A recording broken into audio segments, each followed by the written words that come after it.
Hey there, friends. Welcome to your weekly energy update. Thanks for tuning in with me.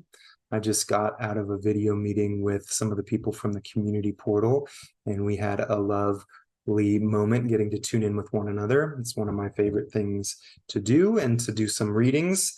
So for our week ahead, we've got a bit of intensity.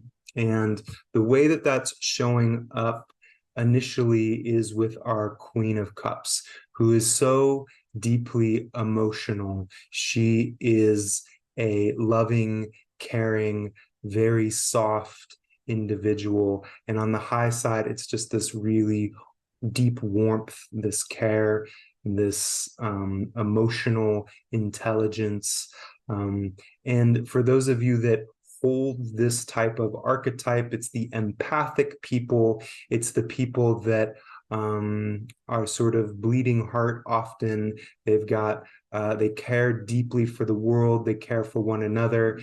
And this on the high end can be a competency for really taking care of people. Now, on the other side, it can be a kind of sensitivity that can cause some challenges, like getting stuck in our emotions or not being able to navigate daily life or challenging relationship dynamics because there's such a high level of sensitivity. Now, the way that this show is showing up for the week ahead is maybe just a heightened level of sensitivity. Now, this could be yourself, this could be somebody in your life, but you might be feeling a little bit tender, a little bit vulnerable in the coming days. And what's challenging about that is that it's also going to likely be a week where there's a lot that needs to get done. You might be feeling a little bit overwhelmed. There might be a number of things that are causing some angst, a little bit of worry.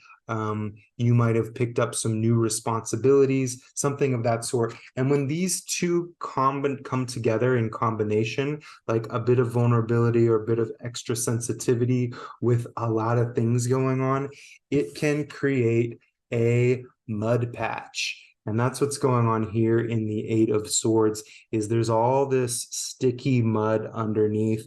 This person has popped out of the emotions because they got overwhelmed, and they're now in their head trying to figure it out, trying to solve what's going on. So this could be a week where there might be a little bit of overwhelm that shows up. Now, what's important about this time is you could definitely give yourself time to parse things out. Do some journaling, write the different things that are showing up, write the different obligations that are available, find a way to sort of parse out what it is that's showing up on your task list, in your emotions at this time. At the end of the day, you might want to give yourself a little bit of time, like allow yourself to reflect, allow yourself some room to be in the process that's showing up, because it's not going to resolve itself right away, and pushing or forcing or trying to make something happen is just going to create more pressure. Instead, give yourself room to sort of take some time.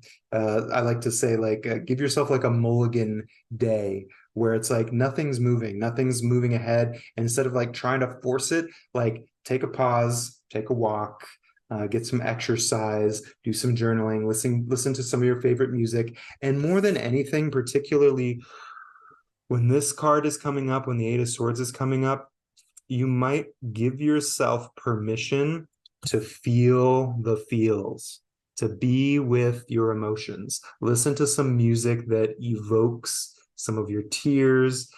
Find a way to be grounded, wrap yourself up in a blanket, but find a way to feel what's going on, because when we're up in the air with the swords are of the air element, we're up here, we're lost in our mind, but down below is what's really getting us stuck. And it's the emotion, it's the sense of overwhelm that's creating some stuckness. Now, if you're willing to give yourself some time, if you're willing to like step back from the process, recognize that not everything is going to bloom or happen at the timing that you want it to happen, you will be able to find your way back into the sunshine, back into a sense of feeling universally loved, feeling like things are okay. But you got to give yourself some room. You got to give yourself some time. And please feel the feels. Please know that tears and some crying or some screaming or whatever it may be will help loosen things up for you. So find a safe way to get some of those emotions moving. All right. Thanks for tuning in with me. If you're not on my email list already, you can jump on where I've got exclusive content, and always love connecting with you. Take good care.